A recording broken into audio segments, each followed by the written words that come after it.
అంటే ఇంకా మోడల్ ఉన్నారు, సిద్దిపేట మోడల్ అని, ఉప్పల్ మోడల్ అని చెప్పి, సికింద్రాబాద్ మోడల్ అని చెప్పి అట్లా అంటున్నాను నేను. నేను అంతగా ఎక్కువ చూడను.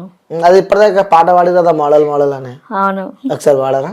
Model model super model. Instagram లో వైరల్ అయితే చూసినట్టున్నారు. అవును, అప్పుడెప్పుడు చూసాను, గుర్తులేదు. ఓకే, సో బోత్ ఫీల్డ్ లా సో ఫస్ట్ నేను ఓపెన్ గా అడుగుతున్నా. ఇంకోటి ప్రతిదీ నాకు ఓపెన్ హార్ట్ గా ఆన్సర్ ఇవ్వాలి. ఓకే, పక్కా అంటారు, ఎలాంటివి మీరు దాచిపెట్టొద్దు. ఓకే ఓకే, సో ఫస్ట్ మీరు మోడలింగ్ ఫీల్డ్ లో ఉన్నారు కాబట్టి సో అక్కడ కూడా కమిట్మెంట్స్ జరుగుతాయి. ఏదైనా షోకి వెళ్ళినప్పుడు కానీ, ఫోటోషూట్ యాడ్కి వెళ్ళినప్పుడు కూడా అక్కడ కూడా కొన్ని కమిట్మెంట్స్ జరుగుతాయి అని చెప్పి నేను విన్నా. మరి కమిట్మెంట్ అనేది రాంగ్ అండి. అవి అన్ని చోట్ల జరగవు. కమిట్మెంట్ అనేది ఒక అమ్మాయి అందంగా కనిపిస్తే ఆ అమ్మాయిని అడుగుదాం అనే థాట్ అయితే ఉండదు. పబ్లిక్ ఉంటారు, జనాలు ఉంటారు, సో షూట్ జరుగుతుంది, అసిస్టెంట్స్ ఉంటారు, వీళ్ళందరూ ఉంటారు. అది ఎలా అడుగుతారండి చెప్పండి? అవైతే జరగవు. మేబీ ఎక్కడో కొన్ని చోట్ల జరగవచ్చు. ఆ మేబీలో మీరు ఉన్నారా? నేనైతే లేను. నిజం చెప్పాలి, నిజంగా లేను. కమిట్మెంట్ లేకుండానే నేను వచ్చేసాను ఇండస్ట్రీకి. అంటే అంటూ ఉంటారు కమిట్మెంట్స్ ఉంటేనే లైఫ్ లో ఎదుగుతాం, లైక్ సినీ ఇండస్ట్రీ కానీ లేకుంటే ఈ మోడలింగ్ ఫీల్డ్ లో కానీ కమిట్మెంట్స్ జరిగిన తర్వాతనే వాళ్ళకి ఒక మంచి ఫేమ్ వస్తుంది అని చెప్పి కూడా వింటూ ఉంటాం మనం. మరి వింటున్నాము, కానీ అదంతా రాంగ్. రాంగ్ అంటే నాకైతే అలాంటిది జరగలేదు ఇంకా. సో ఇప్పటి వరకు ఉండొచ్చు, ఉండకపోవచ్చు. ఓకే, నేనైతే చెప్పలేను. ఓకే, మేబీ ఉండొచ్చు, ఉండకపోవచ్చు. ఇండస్ట్రీని అయితే తప్పు పట్టద్దు అది. ఎందుకంటే మీరు ఆ ఇండస్ట్రీలో ఉన్నారు కాబట్టి తప్పు పట్టొద్దు అంటున్నారు. అవును. ఓకే, సో ఈ సినీ ఇండస్ట్రీ ఎలా ఉంటుంది మీరు చేసిన క్యారెక్టర్లు కానీ? సో కొంచెం బోల్డ్నెస్ ఎక్కువ కనిపిస్తూ ఉంటుంది. మొన్న వచ్చిన మీ సినిమా కూడా Jan 31st రిలీజ్ అయిన సినిమా నేను చూసిన, షాక్ అయిపోయినా. ఆ బెడ్ సీన్ లేని, దాని తర్వాత రొమాంటిక్ సీన్ లేని, మిమ్మల్ని చూస్తూ ఉంటే ఎట్టెట్టో అవుతుంది అంట జనాలకు. మరి నాకు చెప్తున్నారు, నేను సినిమాకి వెళ్ళినప్పుడు మా వాళ్ళు చెప్తున్నారు, ఎవర్రా ఆయన ఈ ఫిగర్ ఎట్లుందని చెప్పి అంటున్నారు. మరి వాళ్ళు అది మా డైరెక్టర్ గారండి, అంత తన వల్లే వచ్చింది నాకు ఆ క్యారెక్టర్. ఓకే, ఎలా రియల్ గా ఆడిషన్ కి వెళ్ళాను. సో ఆ క్యారెక్టర్ అయితే మదర్ క్యారెక్టర్. అప్పుడైతే కొంచెం చబ్బిగా ఉన్నాను. సో మదర్ క్యారెక్టర్ కి ఇంకా ఆంటీ లుక్ రావాలి. సో దానికోసం నేను ఫుడ్ ఎక్కువ తీసుకొని ఒక 3 months అయితే కష్టపడ్డాను. సో ఆంటీ లుక్ వచ్చింది. సో క్యారెక్టర్ చేశాను. మదర్ క్యారెక్టర్ అయినా అందరూ అన్నారు కూడా, నువ్వేంటి మదర్ ఏంటి. నేనే షాక్ అవుతున్నా. అయితే నాకు ఆ క్యారెక్టర్ అయితే నచ్చింది. సో సెంటిమెంట్ అండి, మదర్ సెంటిమెంట్ ఉంది, రొమాన్స్ ఉంది, అన్నీ ఉన్నాయి, బోల్డ్ సీన్స్ ఉన్నాయి. సో ముఖ్యంగా ఆ బోల్డ్ సీన్స్ చేసినప్పుడు మీకేం అనిపించలేదు? అరే చూస్తారు కొన్ని కోట్ల మంది జనాలు మా వీడియోస్ చూస్తారు, ఇలాంటి సీన్స్ చేస్తే వాళ్ళు ఏమనుకుంటారు అని చెప్పి అలాంటి థాట్స్ అప్పుడు రాలేదు మీకు? రాలేదండి. ఒక ఆర్టిస్ట్ ఏ క్యారెక్టర్ అయినా చేయగలగాలి, అప్పుడే కదా ఆర్టిస్ట్ అవుతారు. సో అంటే కొంతమంది అలాంటి క్యారెక్టర్స్ ఒప్పుకోరు కదా, మీరు అలా నేను ఏ క్యారెక్టర్ అయినా చేస్తానండి. ఏ క్యారెక్టర్? అడుక్కునే వేషం వచ్చినా చేస్తాను నేను. ఎందుకంత గట్టి ఫిక్స్ అయినా? ఎందుకు అలా అంటే నాకు యాక్టింగ్ అంటే అంత పిచ్చి, ప్యాషన్. అందుకే నేను ఏ క్యారెక్టర్ వదులుకోను. ఆ క్యారెక్టర్ ఇంపార్టెంట్ అయితే నేను పక్కా చేసుకుంటాను, దానివల్ల నాకు ఫేమ్ వస్తుంది. అది ఇంపార్టెంట్ క్యారెక్టర్ అయితే నేను చేస్తా పక్కా. సో మొన్న వచ్చిన మీ సినిమాలో కూడా కొన్ని సీన్లు కట్ అయినాయని చెప్పి నేను విన్నా. బీభత్సంగా రొమాంటిక్ సీన్లు, బీభత్సంగా వైరల్ అయ్యే సీన్స్ కూడా అందులో ఉన్నాయి, బట్ సెన్సార్ దాన్ని కట్ చేసిందని చెప్పి నేను విన్నా. అవునండి, నేను డిసప్పాయింట్ అయ్యాను. నా సీన్సే డిలీట్ చేసేసారు. అందులో ముఖ్యంగా బెడ్ సీన్ కూడా తీసేసారంట. అవును. ఫీల్ అయినావా? చాలా ఫీల్ అయ్యాను, అదే కదా మెయిన్ కంటెంట్. సో అది డిలీట్ చేసేలేకే నేను చాలా డిసప్పాయింట్ అయ్యాను, ఏడ్చాను. ఏడ్చాను. నన్ను నేను ఫస్ట్ ఫిల్మ్ అండి ఇది, మహేషా మూవీ. నన్ను నేను స్క్రీన్ మీద చూసుకోబోతున్నాను కదా, సో నా సీన్సే డిలీట్ చేస్తే బాధ ఉంటుంది కదా. అంటే అనుకున్నావా అరే అంత దరిద్రమైన సీన్ నేను చేశానేమో, నేను అస్సలు అందుకోసమే సెన్సార్ లో ఆ సీన్ కట్ చేసేమని చెప్పి అనుకోవచ్చు కదా? లేదు లేదు, అంటే లైవ్ లో మీరు షూట్ చేశారు కాబట్టి చాలా మంది జనాలకు తెలియదు. ఆ రొమాంటిక్ సీన్ కానీ, బెడ్ పైన పడుకున్న సీన్లు కొన్ని ఉంటాయి కదా, సో అవి లైవ్ లో చేసేటప్పుడు ఆ ఎక్స్పీరియన్స్ ఎలా ఉంటుంది మీకు? ఎక్స్పీరియన్స్ అంటే అదేం ఉండదండి, చూసేవారు చెప్తారు. అంటే అక్కడ రియాలిటీని మనం యాక్టింగ్ లో ఇన్వాల్వ్ అయ్యి చేయాలి కదా. సో అక్కడ నేనే ఉన్నానని చెప్పి చేయాలి.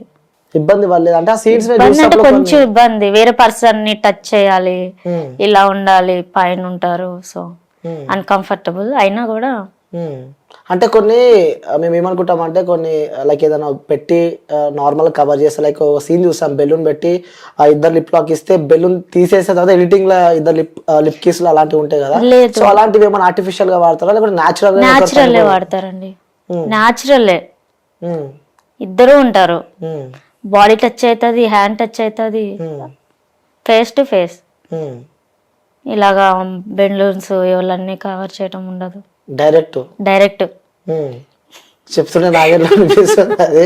అంటే మీరు అవి ఎక్స్పీరియన్స్ చేసేటప్పుడు నిజంగా ఇప్పుడు ఓపెన్ అడుగుతున్న క్వశ్చన్, రియల్ గా మూడొస్తే ఏం చేస్తారు? మూడేస్తే ఏం చేస్తారు నాకు తెలియదండి. సింగిల్. నాకు అంటే అలా అలా అలాంటి సీన్ చేస్తే ఎప్పుడెప్పుడు నార్మల్ ఒక టెంప్టేషన్ అంటూ ఉంటది కాబట్టి, సో ఆ సీన్ చేసేటప్పుడు ఎప్పుడైనా మీరు రియల్ గా ఆ టెంప్టేషన్ ఫీల్ ఎప్పుడైనా అయినారా? నేను అవ్వలేదు. ఇప్పుడు నిజం చెప్పండి. నిజంగా అవ్వలేదండి.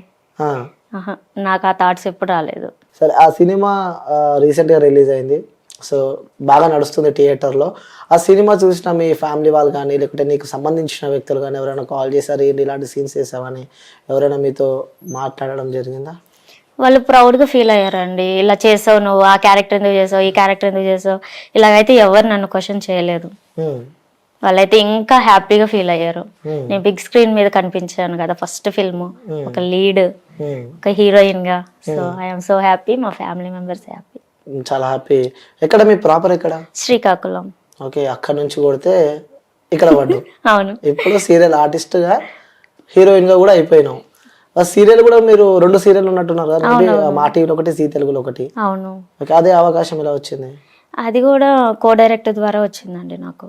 సో మనవరాలు క్యారెక్టర్ చేశాను, ఎటో వెళ్ళిపోయింది మనసు సీరియల్. అక్కడి నుంచి వచ్చింది.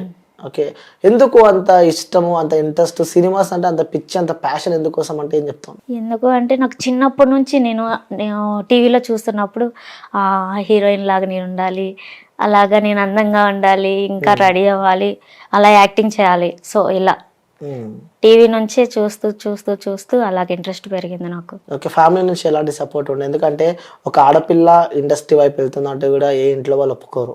ఎందుకంటే ఆ బోల్డ్ సీన్స్ ఉంటాయి, అవి చూపించాల్సి కొన్ని ఉంటాయి కాబట్టి, కొన్ని పద్ధతిగా కూడా ఉంటాయి, కానీ కొన్ని ఉంటాయి. ఇండస్ట్రీ అంటే కొంచెం భయపడతారు బయట. అలాంటిది మీ ఫ్యామిలీ వాళ్ళు ఎలా యాక్సెప్ట్ చేశారు నువ్వు ఇండస్ట్రీ వైపు వెళ్తున్నావు అంటే? నేను ఏది అడిగినా కాదనరండి మా పేరెంట్స్. నేనైతే నాన్నగారు అంటే నాకు చాలా ఇష్టం. సో మా నాన్నగారు ఏది చెప్తే అది, నా మాట వింటారు, తన మాట నేను వింటాను. సో నాకు ఇది ఇంట్రెస్ట్. అవును, నేను ఇండస్ట్రీకి వెళ్ళాలనుకుంటున్నాను. సో అక్కడ ఇలా ఉంటుందని నేనే చెప్పాను, ఇలా ఇలా ఉంటుంది అని చెప్పాను. అన్ని చెప్పుకొని నన్ను నేను ప్రూవ్ చేసుకోవాలి కాబట్టి నేను ఇంకా హైదరాబాద్కి వచ్చాను. నేను ట్రైల్స్ చేశాను. సో ఇప్పుడు చేశాను. I'm happy.